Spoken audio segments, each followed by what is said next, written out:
मुंबईमध्ये भाजपचा अब की बार 100 पार आहे का हा प्रश्न सध्या उपस्थित होतोय। कारण की भाजपने मुंबईमध्ये 100हून अधिक जागा जिंकण्याचा अंदाज वर्तवलेला आहे, व्यक्त केलाय। भाजपच्या अंतर्गत सर्वेक्षणामधून हा त्यांनी दावा करण्यात आलेला आहे। त्यांनी दावा केलाय सर्वेक्षणामध्ये महायुतीला बहुमत दिसत असल्याचा निष्कर्ष सुद्धा यामुळे मिळालेला आहे। ठाकरे आणि काँग्रेसच्या काही जागांवर भाजप उमेदवार विजयी होत असल्याची अंतर्गत सर्वेमध्ये माहिती आहे। सर्वेचा अंदाज पाहता भाजपकडून महायुतीमध्ये सुमारे 150 जागांची मागणी होण्याची शक्यता आहे।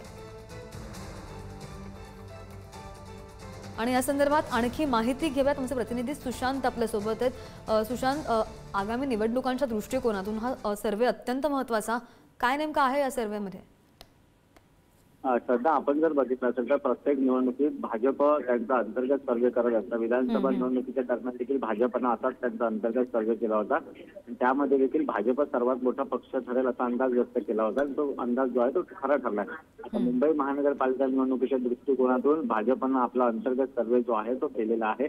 227 वॉर्डमध्ये हा अंतर्गत सर्वे करण्यात आलेला आहे। त्यामध्ये भाजप मुंबईमध्ये जवळपास 100हून अधिक जागा भाजप जिंकू शकता असा अंदाज या सर्वेमधून व्यक्त केला आहे। त्यामुळे आपण जर बघितलं असेल तर गेली अनेक वर्ष या मुंबई महानगरपालिकेवर उद्धव ठाकरेंच्या शिवसेनेची सत्ता आहे, त्या सत्तेला कदाचित त्यावरची हादरा बसू शकतो असा भाजपचा अंदाज आहे।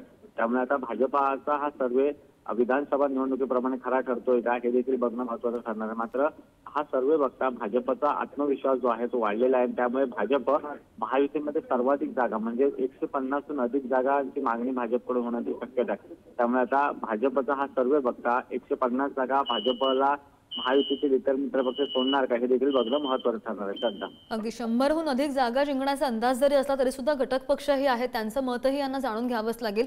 अपडेट घेत राहू। धन्यवाद दिलेल्या माहितीसाठी सुशांत।